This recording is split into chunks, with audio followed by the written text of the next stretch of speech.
আসসালামু আলাইকুম। হযরত শাহজালাল আন্তর্জাতিক বিমানবন্দরে আপনাদের স্বাগতম। এটার আগে নাম ছিল জিয়া আন্তর্জাতিক বিমানবন্দর। পরবর্তীতে এটার নাম পরিবর্তন করা হয়েছে।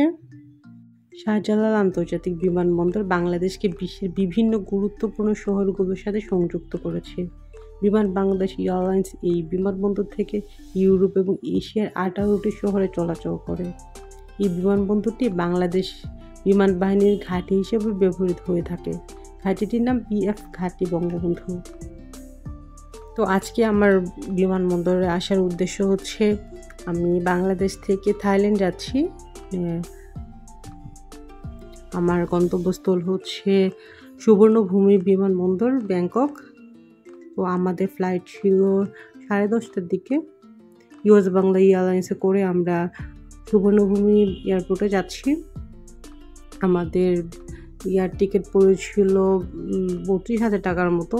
আর আপনারা যদি অনেক দিন আগে টিকিটটা কেটে রাখেন তাহলে প্রাইসটা অনেক কম পড়বে, কিন্তু আমাদের একটু তাড়া ছিল, আমাদের আসলে টাইম ছিল না হাতে। অনেক দিন আগে থেকে টিকিটটা করে রাখা, এই জন্যে 32,000-এর মতো পড়েছিল আমাদের বিমান ভাড়া। আমাদের ফ্লাইট ছিল 10:30টায়, এই জন্যে আমরা প্রায় সকাল 7টার মধ্যে চলে এসেছিলাম।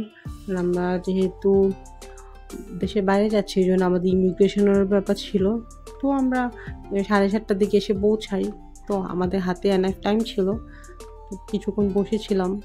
কিছুক্ষণ বসে থাকার পরে এখানে কিছু শপ আছে, এইখান থেকে চাইলে আপনি খেয়েও নিতে পারেন। একটু রেস্টুরেন্ট বা টুকটাক যদি শপিং করতে যান তাও এখান থেকে করতে পারেন, কারণ আমাদের এয়ারপোর্টের ভিতরে একটা বসার বেশ কিছু জায়গা আছে। তবে এখানে একটা খুব সুন্দর জায়গা আছে যে এটার ভিতরে বঙ্গবন্ধু এই যে কর্নার নামে পরিচিত এই জায়গাটাতে কিছু বুকস আছে, সোফা বা সেলফোন চার্জ দেওয়ার মতো ব্যবস্থা আছে।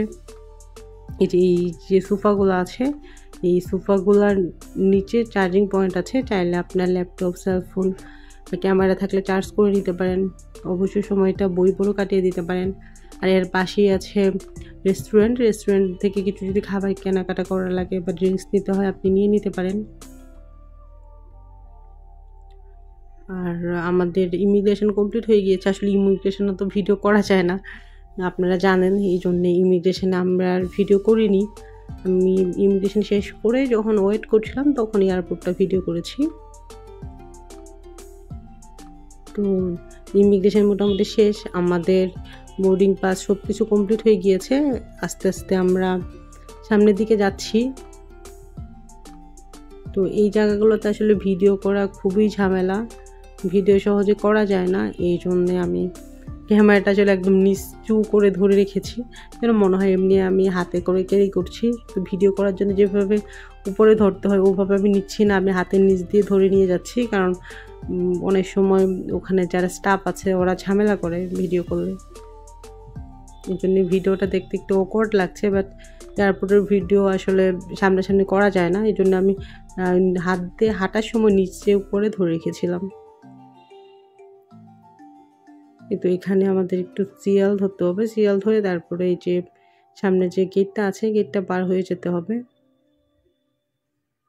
আর এখানে মানুষজন অনেক জড়ো হয়ে আছে, এই জন্য আমি একটু ক্যামেরাটা হাত দিয়ে ঢাকা দিয়ে রেখেছি, কারণ আমি যদি ঢেকে না রাখি এখানে কাস্টমস লোক আছে, ঝামেলা করবে দেখলে। তো আমি চাচ্ছি কাস্টমস লোক আমাকে না দেখুক, আবার আমি যেন ভিডিওটা করতে পারি। তো আমি সামনে গিয়ে ডান দিক দিয়ে এগিয়ে যাব। এখান দিয়ে যারা আজকে ব্যাংকক যাচ্ছে, কিছুক্ষণের মধ্যে আমাদের ফ্লাইট, এই জন্য আমরা সামনের দিকে যাচ্ছি। তবে এটা হাঁটার যে জায়গাটা রিসেন্টলি তো এয়ারপোর্ট আরও সুন্দর করেছে, এই জন্য আরও বেশি ঝকঝকে তকতকে লাগছে। রিসেন্টলি এয়ারপোর্টে অনেক কাজ করেছে, আপনারা জানেন। আমরা আজকে যাব ব্যাংককে থাকবো 4 দিনের মতো থাকবো। তারপর যাব মালয়েশিয়া থাকবো 5 দিন। মালয়েশিয়া থেকে সিঙ্গাপুর 3 দিন থাকবো, তারপরে ব্যাক করব। আমার ভিডিওগুলো দেখতে চাইলে আমার সাথে থাকবেন। আমি চেষ্টা করব আমাদের ভ্রমণের অভিজ্ঞতা যতটা সম্ভব আপনাদের সাথে শেয়ার করার জন্য, যেন ফিউচারে আপনারা ঘুরতে গেলে আপনাদের যদি কোনো উপকারে আসে। আর আমি আমাদের ভিসা প্রসেস করেছিলাম ঢাকা থেকে, আর আমাদের ভিসা প্রসেসিংটা হয়েছিল ঢাকা সাইমন গ্লোবাল থেকে। আর আমাদের ভিসা প্রসেস করতে টাইম লেগেছিল সব টোটাল 3টা দেশ মিলিয়ে 1 মাসের মতো লেগেছিল, কারণ 3টা কান্ট্রি তো। প্রথমে অ্যাপ্লাই করেছিল থাইল্যান্ডে, তারপর মালয়েশিয়া, তারপর সিঙ্গাপুর, জন্য প্রায় মাসখানেক টাইম লেগেছিল। তবে আমাদের কস্টিং পড়েছিল সবগুলো মিলিয়ে 17,000 টাকার মতো। থাইল্যান্ড মেবি পড়েছিল 5,500 টাকা। আর ওখানে যাওয়ার জন্য আপনার যেটা লাগবে একটা ভ্যালিড পাসপোর্ট, মানে 6 মাস মেয়াদের বেশি পাসপোর্ট লাগবে। যারা জব করেন তাদের তো অবশ্যই এনওসি লাগবে। তো আমরা ট্যুরিস্ট যারা আছি তাদের সবচেয়ে ইম্পর্টেন্ট যেটা হচ্ছে সেটা হচ্ছে ব্যাঙ্ক স্টেটমেন্ট। তো ব্যাংকে আপনি যতটা বেশি টাকা দেখাতে পারেন তত ভালো। লাইক আমরা দেখিয়েছিলাম প্রায় 2-3 লাখ টাকার মতো। অনেকে বলে যে 80,000 টাকা 1 লাখ টাকা দেখালেই হয়, তবে একটু বেশি পরিমাণ টাকা থাকলে ভালো। তবু অনেকে আছে যে এফডি দেখায়, আসলে এফডি দেখানো উচিত না। একদম ক্যাশ যে টাকাটা আছে, মানে অ্যাকাউন্টে টাকাটা থাকলে ভালো, তাহলে ভিসা পেতে একদমই ঝামেলা হয় না। কারণ অনেকে বলে থাইল্যান্ড থেকে কল দিয়ে কথা বলে, কিন্তু আপনার যদি ব্যাঙ্ক স্টেটমেন্টটা ঠিকঠাক থাকে, এনওসিটা ঠিক থাকে, তাহলে অনেক সময় কলও দেয় না। যেমন আমাদেরকে কোনো কল দেওয়া হয়নি। এখানে শুধুমাত্র আপনার এনওসি, ব্যাঙ্ক স্টেটমেন্ট, এই ডকুমেন্টগুলো থাকলেই হয়ে যায়, তেমন কোনো প্রবলেম হয় না। আর যারা স্পাউস আছে তাদের শুধুমাত্র পাসপোর্ট, আর যদি স্কুলের পর এরকম বেবি থাকে তাহলে স্কুল থেকে একটা লিভ লেটার, বেবির পাসপোর্ট আর ছবি লাগবে। এছাড়া তেমন কোনো ডকুমেন্টস স্পাউসদের লাগে না।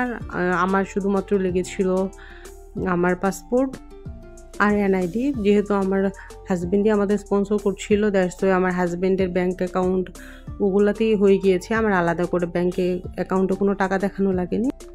প্লেনে ওঠার আগে এখানে আরেকবার আমাদের ওয়াচ, বেল্ট, ব্যাগ, এই টাইপের জিনিসগুলো বা জুতাটা এখানে চেক করা হবে, তারপরে আমরা প্লেনে উঠবো। তো এখানে আসলে ভিডিও করা যাবে না, কারণ এখন আমাদের সেলফোন, ক্যামেরা, পার্স, জুতা, যারা বেল্ট পরে আছে ছেলেরা তাদের বেল্ট, এই জিনিসগুলো এখানে সামনে একটা কাউন্টার দেখতে পাচ্ছেন। ওই কাউন্টারের এখানে বাস্কেটের মতো আছে, ওই বাস্কেটে সব জিনিসপত্র রেখে এখানে একটা স্ক্যানার আছে, স্ক্যানারটার ভিতরে দিয়ে আমাদের সামনের দিকে প্রবেশ করতে হবে। এই জন্যে এই জায়গাটাতে আমি আর ভিডিও করতে পারছি না। তো আমি প্লেনে উঠে আবার প্লেনের এবং রানওয়ের ভিডিও করব। সেই পর্যন্ত আমাদের সাথে থাকুন, ভালো থাকুন। আল্লাহ হাফেজ।